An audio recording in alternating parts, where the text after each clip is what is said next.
ఈరోజు మన దేశం ప్రపంచంలోకెల్లా అతిపెద్ద ప్రజాస్వామ్య దేశంగా ఉంది అంటే అందుకు ప్రధాన కారకుల్లో డాక్టర్ బిఆర్ అంబేద్కర్ గారు ఒకరు. ఈ దేశం లౌకిక దేశంగా అన్ని కులాలు, అన్ని మతాలు, అన్ని ప్రాంతాల వారు కలిసిమెలిసి సంతోషంగా ఉండగలుగుతున్నారు అంటే దానికి కారణం అంబేద్కర్ గారు రచించిన రాజ్యాంగం. ఆయన విగ్రహాలు చూస్తేనే మీకు అర్థమవుతుంది, మన అందరికీ తోవ చూపిస్తున్నట్టు ఎప్పుడు కూడా కనిపిస్తూ ఉంటుంది. ఈరోజు మీరు చూస్తే అంబేద్కర్ గారు రచించిన రాజ్యాంగం, అలాగే ఆయన ఆశయాలకు అనుగుణంగా ఎవరైతే ముందుకు నడిపిస్తారో ఈ రాష్ట్రం ఆ రోజు ఎంత సంతోషంగా ఉంది.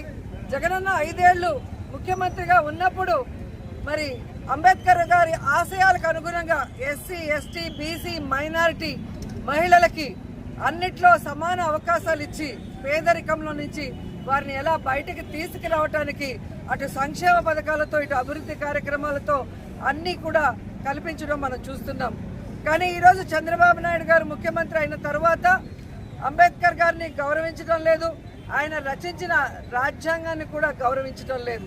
ఈరోజు మీరు చూస్తే అంబేద్కర్ గారి రచించిన రాజ్యాంగాన్ని స్ఫూర్తిగా తీసుకోకుండా రెడ్ బుక్ రాజ్యాంగాన్ని స్ఫూర్తిగా తీసుకొని ఈ రాష్ట్రంలో దళితులని ఎలా అవమానిస్తున్నారు, ఈ రాష్ట్రంలో ఎస్సీ, ఎస్టీ, బీసీ మైనార్టీలని ఏ విధంగా దాడులు చేసి వారికి ఎటువంటి సంక్షేమాన్ని అందించకుండా వారి జీవితాలతో చెలగాటమాడుతున్నారో మనం అందరం కూడా గమనిస్తున్నాం.